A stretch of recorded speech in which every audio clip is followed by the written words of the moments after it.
All right, let's just talk about the hookup or the friends with benefits. I recently had somebody post on my social media page saying, I have a lot of friends. When do I get the benefits? And I thought, this is so true. What kind of benefits do you want? Where are you at on this?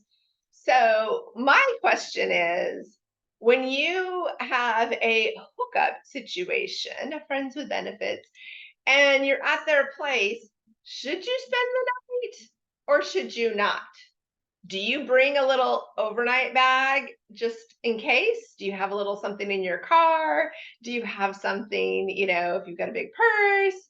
I am so curious about this. I remember years and years and years ago, a friend of mine was telling me that I should always have like a little change of clothes, a little, bag in my car with a hairbrush, some, toothbrush, and have a few incidentals just in case a date went a little longer. And I thought, oh, that's interesting. I never really actually even thought about it. It's just nothing that's ever really been an idea of my mind. But then I went on a date and the person was quite a ways away. It was late night. And then we had gone on a hike earlier. And I thought, gosh, it's actually nice. I took her advice.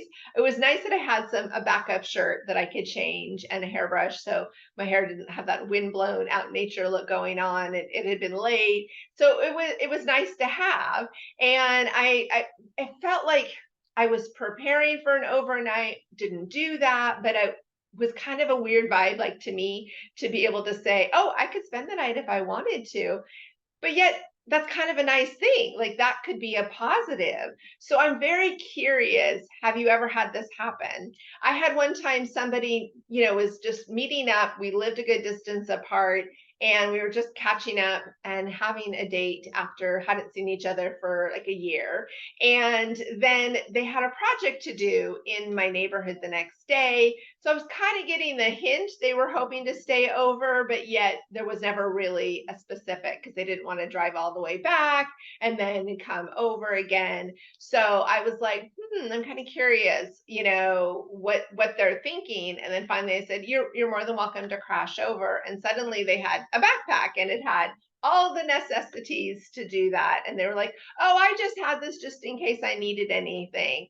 And I thought, okay, it's nice, it's smart, but it was kind of weird too. And I was just curious, do you spend the night after a hookup?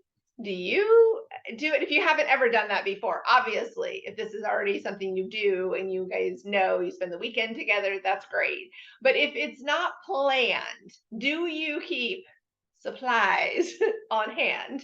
I'm very curious about this. This is something that has been popping in my mind lately. I mean, there's a lot of logic to it. When my friend said it, I thought, people, they kind of should. Because I think how many times do people not spend the night because they don't, the walk of shame clothes, they're kind of thinking, gosh, I really wish I had something else to wear. That would have been cool. But let me know. Do you just wait till it's midnight or 2 a.m. and you say, okay, I'm going to go now because, I don't really have anything to be sleeping here? Or do you just kind of go, whatever, I'm already here, let's just stay? So yeah, I'm really curious. All right, I am Jacqueline, and I totally want you to subscribe and like and comment. Tell me, do you take an overnight bag? Do you have it in your purse? Do you have it in your car? Do you do you do that? And if you do, what do you put in it? What do you have? I want to know how prepared people are. Do we have some good Boy Scouts out there that are ready to go? Some good Girl Scouts who are ready with the supplies in hand? I mean, what do you think? I'm so curious. All right, comment below. I can't wait to hear what you have to share. Thanks.